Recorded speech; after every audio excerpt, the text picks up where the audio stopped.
Welcome to Mayura creations friends. இன்றைக்கி ஒரு அருமையான ரோஸ் வெரைட்டி பற்றி பார்க்க போகிறோம். இது தாங்க கிரிக்கிரி ரோஸு. நட்சத்திர கூட்டம் போல் அருமையாக பூக்கக்கூடியது. பட்டன் ரோஸ் வகை இது. அருமையாக பூக்கக்கூடியது இந்த கிரிக்கிரி ரோஸு. எவ்வளோ அழகாக இருக்குது பாருங்கள். பட்டன் மாதிரியே தான் இருக்கும். அவ்வளோ அழகாக பூக்கும். எல்லா கிளைமேட்டுக்கும் சூப்பராக வரக்கூடியது.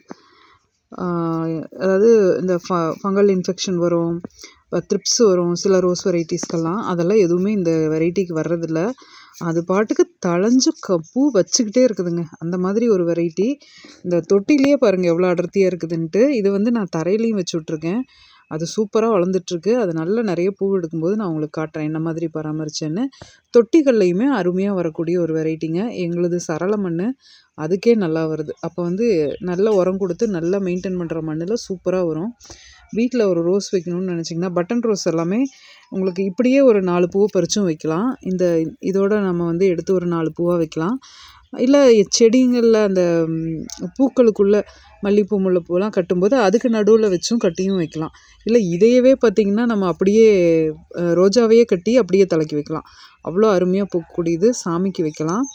ரொம்ப அருமையான வெரைட்டி. நிறைய பூக்கும். இப்போது உங்களுக்கு நம்ம பெரிய ரோஸ் எல்லாம் வாங்கினோம், ஹெச்டி ரோஸ் எல்லாம் வாங்கினோம்னா அப்பப்போ ஒன்று தான் பூக்கும். கிளைமேட் செட் ஆகணும். இந்த ரோஸ்க்கு அந்த வேலையே கிடையாதுங்க. எப்பயுமே பூத்துக்கிட்டே இருக்கும். கண்டினியூஸாக பூ எடுத்துகிட்டே இருக்கும். உரம் நம்ம எல்லோரும் எப்பயும் கொடுக்குற மாதிரி இதுக்கும் உரம் கொடுக்கணுங்க. நம்ம என்ன நார்மலாக வீட்டில் அந்த தண்ணி, அரிசி கழுகுற தண்ணி இதெல்லாம் ஊற்றுறதுலேருந்து பஞ்சகவ்யம், மீன் அமிலம், நீங்கள் என்ன மாதிரி உரம் விரும்புகிறீங்களோ அதை கொடுக்கலாம். ஆர்கானிக்காக இருந்ததுன்னா. இல்லைன்னா டிஏபி கொடுத்துட்டு வந்தீங்கன்னா 2 மாதத்துக்கு ஒரு தடவை சூப்பராக பூ எடுக்குங்க. அருமையாக துளிர் விட்டு நல்லா வேகமாக வளர்ந்து பூ எடுக்கிறதுக்கு ஆரம்பிக்கும். ரொம்ப ஈஸியாக வளர்க்கக்கூடிய ஒரு ரோஜா வகைன்னா இந்த கிரிக்கிரி ரோஸை சொல்லலாங்க. அருமையாக வளரக்கூடியது, நிறைய பூவும் வைக்கக்கூடியது. உங்கள் வீட்டில் இந்த ரோஸ் இல்லை அப்படின்னா கட்டாயம் இதையும் வளர்த்துங்க. ரோஸ் லவர்ஸ் நிறைய பேர் இருக்கிறீங்க, அவங்களுக்காக இந்த வீடியோ. அதனால் ரொம்ப நல்லா வரும். முயற்சி பண்ணி பாருங்கள்.